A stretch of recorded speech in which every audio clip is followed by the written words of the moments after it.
قائد اسلامی انقلاب حضرت مولانا مفتی محمود رحمۃ اللہ تعالی علیہ سے ہم نے جہاں بہت کچھ پڑھا ہے، انہوں نے ایک مرتبہ دفتر تنظیم اہل سنت میں 1.5 گھنٹہ عظمت صحابہ پر تقریر کی تھی۔ مفتی محمود صاحب رحمۃ اللہ علیہ ہمارے استاد تھے، تو اور بھی بہت سارے باتوں کے ساتھ ساتھ یہ بات آئی کہ حضرت جب آپ ذوالفقار علی بھٹو سے ملاقات کرتے ہیں، اکیلے جاتے ہیں، آپ کسی کو اپنے ساتھ نہیں لے جاتے، آپ کسی کو اپنے ساتھ لے جائیں تاکہ اس کی تربیت ہو، ٹریننگ ہو، تو حضرت مفتی صاحب خوب ہنسے۔ اس سلسلے میں مجھے بھی بڑا تجربہ ہے۔ کچھ دیر ہنسنے کے بعد فرمایا کہ جس مولوی کو میں مذاکرات کے لیے، وہ مذاکرات کا دور چل رہا تھا، بھٹو کے پاس لے جاتا تو وہ وہاں کے نرم قالینوں کو دیکھتا ہے، خوبصورت فرنیچر کو دیکھتا ہے، اچھے سے اچھے کمرے کو دیکھتا ہے، بھٹو کے حسن کو دیکھتا ہے، تو وہ پھر میرا نہیں رہتا، اسی کا ہوگا۔ تو یہ بات حقیقت ہے کہ میرا تجربہ یہ ہے کہ میں جب کسی کو لے جاتا ہوں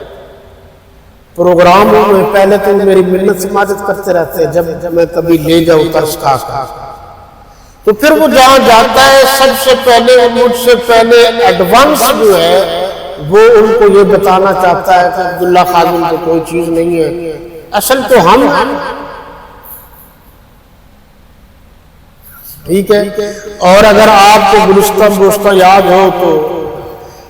اس میں بھی باتیں بہت ساری لکھی ہوئی ہیں،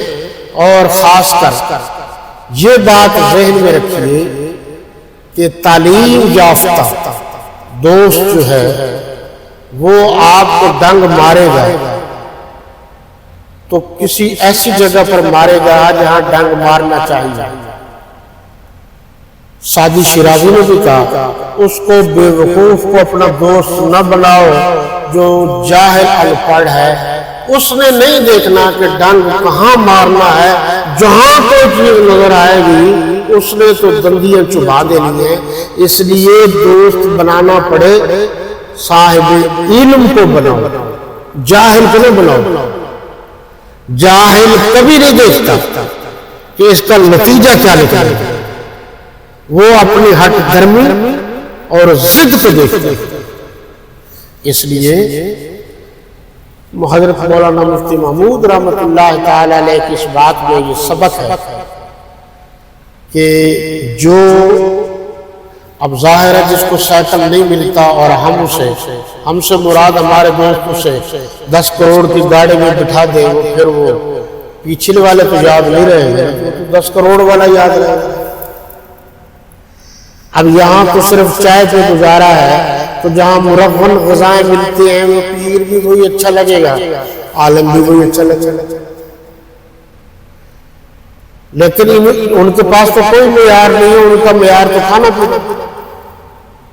اس لیے جب بھی کسی کو ساتھ لے جاؤ معیار کو سامنے رکھنا ہے، ورنہ نقصان کا خطرہ،